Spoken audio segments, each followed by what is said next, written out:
first available plum trees, Mariposa, and it's doing really well. This one was planted around August of 2017, about the second batch of fruit tree plantings that we did. Mariposa plum tree, what are we, 6 years later.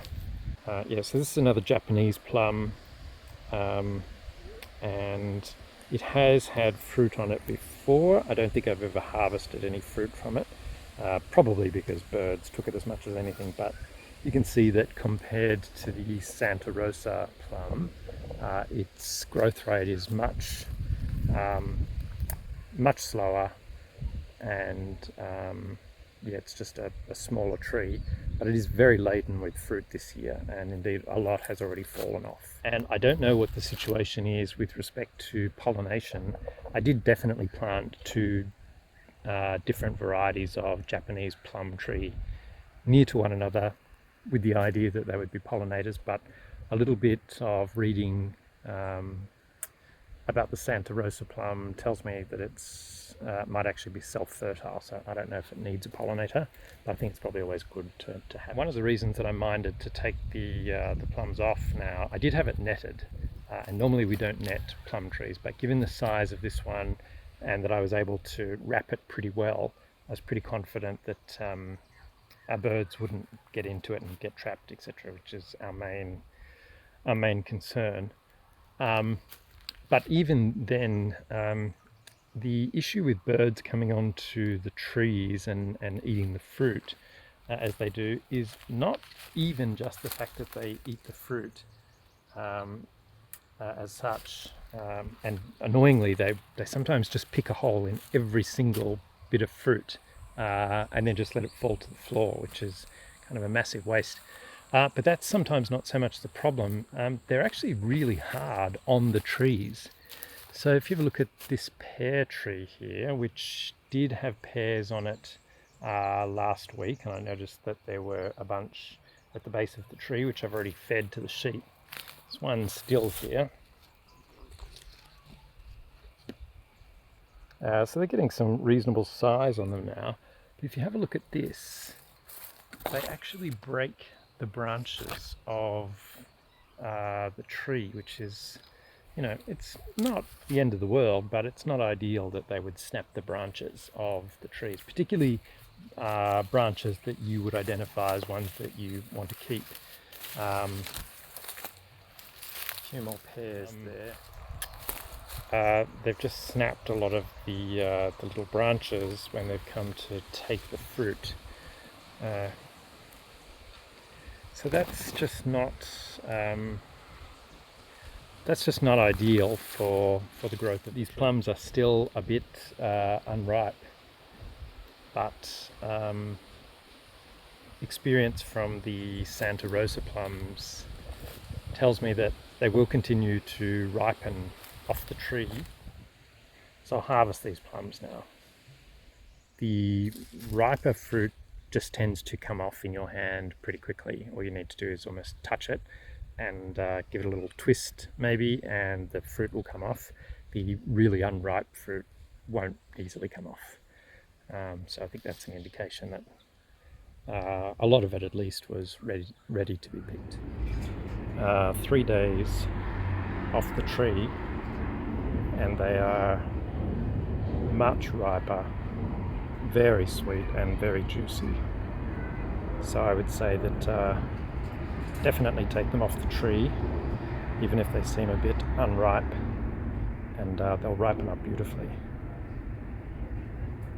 It's a delicious plum. So I'm just about ready to jam these Mariposa plums. It's Wednesday today. I picked them on Saturday, and in those few days they've ripened considerably, and as I said, become very, very sweet, and they're almost to the point now where almost they're a little bit too ripe, so I definitely need to do something with them today. Now, far be it from me to tell anybody how to make jam.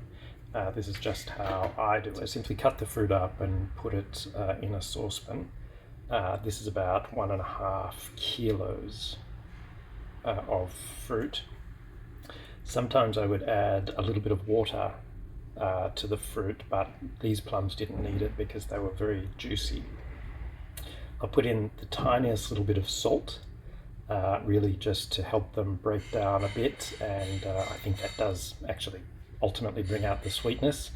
I had a couple of cinnamon sticks and just a tiny bit of vanilla, and then I just boil it down until it does become, take on that consistency ultimately that I would want the jam to have. So if you like jam with chunkier pieces of fruit, then you don't let it go as far. If you like a very smooth jam, you'll really let it boil down until there's no chunks left in it, and at that point I will add the sugar. So this has been going for about an hour now, and it's kind of got to that consistency that I would want it to be for a jam. Still a few bit of texture in there in terms of a few lumps, but nothing significant. I've removed the cinnamon sticks, and it's now ready for the sugar. So I use a jam setting sugar which has added pectin, and I'm always horrified by the amount of sugar that is sort of conventionally supposed to add to jam, which is, I think, equal sugar to fruit. So if this is 1.5 kilos, 1.5 kilos of sugar, and that just is a horrifying quantity of sugar when you're pouring it in. One of the things that I've learnt this year is that it's actually a good idea to have some unripened fruit, which is naturally higher in pectin. And so by adding that unripened fruit to the jam, you can get away with a bit less sugar, and that is actually how I prefer the jam anyway. I prefer it to be a bit more tart. So I'm going to add 1 kilo of sugar to this 1.5 kilos of fruit, and just see if I can get it to set with that quantity. Okay, so actually I couldn't bear to put 1 kilo of sugar in. I put 700 grams of that jam sugar in. It tastes sweet enough to me at the moment, and so I'll just see if I can get it to set with that quantity. Okay, so I think I've managed to set it to the desired sort of consistency. So this spoon and this little dish here has been in the fridge, and if I just sort of move it with my finger, you can see how it sort of coagulates like that. I think that's kind of where I would want it, and that would bring it to a consistency of kind of that, so you could literally spoon it. So that's the last jam that I made with the Santa Rosa plums. So I've just got my sterilizing water boiling here.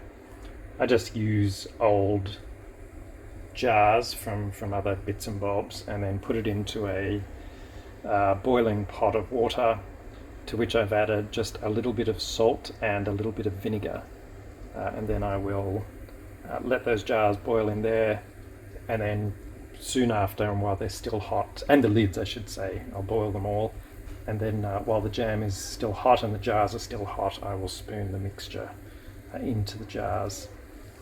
It goes without saying that this jam is lava hot, and every time I've done jam, I've managed to burn myself, as I've done just a moment ago.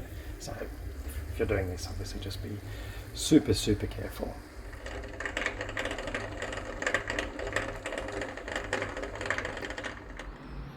Okay, so that jam is all been put into jars. I got these 6 jars here, so it made quite a lot, plenty to give away.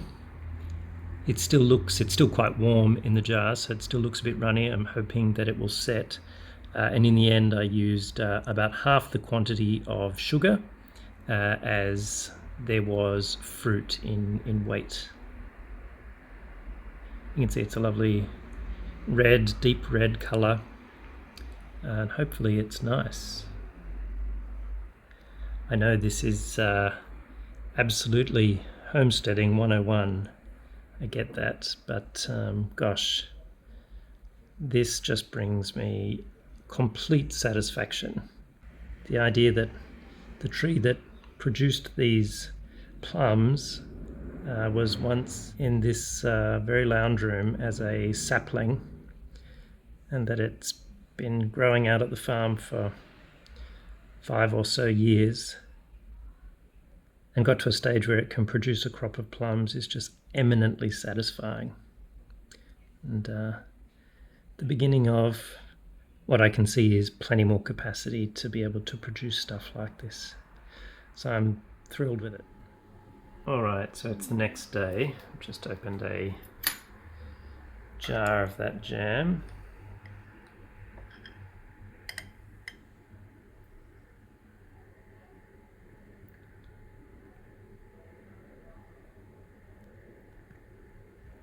It's slightly runny.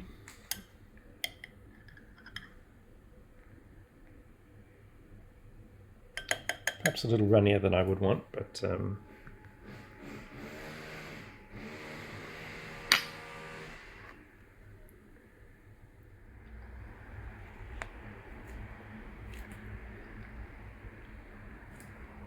yeah, it's good. It's tart now with just a little bit more sugar, but still delicious.